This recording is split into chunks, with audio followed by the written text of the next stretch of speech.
Okay. Creative therapy, scene one, take one.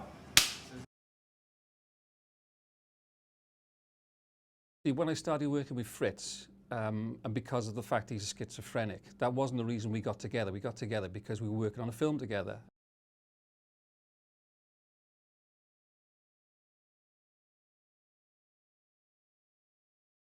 You know, I'm actually managing to get out there and do stuff now, something like, you know, the filmmaking, making music videos, all that sort of thing.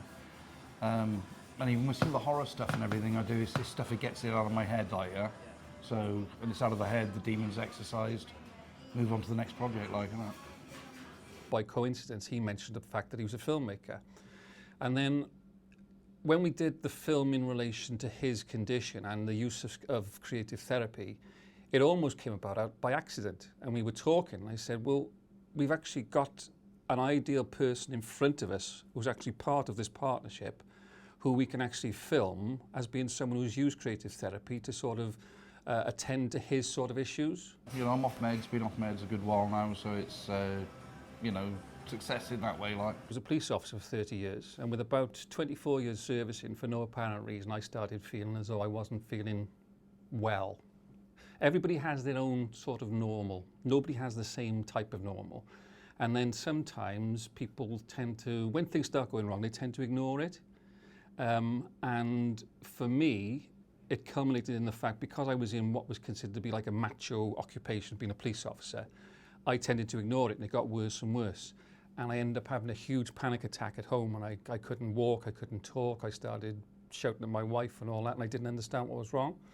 And then I found out, having spoken to various people afterwards, it was a combination of the stuff that I'd seen and done as a police officer over many years, and it's like an accumulative effect rather than one traumatic thing. There are certain times, like the winter times, yeah, I do suffer terribly with like the winter depression, seasonal affective disorder. And when I hit the depression on that, I mainly go into writing mode, so I'm not so much making films then, but I'm sort of doing poetry, I'm doing short stories, or I'm writing scripts ready for next year sort of thing, yeah. I didn't realise at the particular time that it was working for me. And I found that when I was not occupied, when I wasn't being creative, when we weren't actually doing stuff together, I was getting more agitated, and I was sort of going slightly back to that same sort of condition, which it does happen now and again, because it can remain over a period of time in different forms. But for me, all I would say is that this is something that we've put out there, and people should try it. There's no guarantee it's going to work for them, but it works for us, so why not give it a go? Like I say, it's not for everyone. You know, I've got some friends who can do it as an alternative to medication. I've got other friends who do it as well as being on meds, because even though they do get something from it, and it does really sort of build them up, builds up their self-esteem and confidence and stuff sort of thing, they still need the meds as that backup for the other stuff that they're, you know, suffering with and stuff, you know, paranoia, voices, that sort of thing, like. Well, I think the way it works is the fact is that you will know after a certain amount of time whether keeping your brain or your mind occupied is one of the key factors in relation to you being, and I use this word normal very, very loosely, because like I said earlier on, everyone's normal is different, but you feel okay.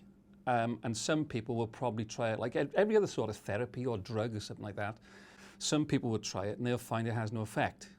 But it's something I think that you have to get into for a certain period of time. And once you've done that, you'll probably become hooked on doing whatever you're doing. Hence the reason that we make films and we tell stories, and we do a combination of stuff, either light-hearted stuff or stuff which is what we call issue stuff. Yeah, I do a lot of music production because I write songs as well, sort of thing. And it's good, it's all part and parcel of it, sort of write the song, record the song, do the video. You know, it's become like a series of things for that too. And with the writing as well, because I do the poetry, stories. I'm working on a new novel at the moment as well, in between all the other stuff.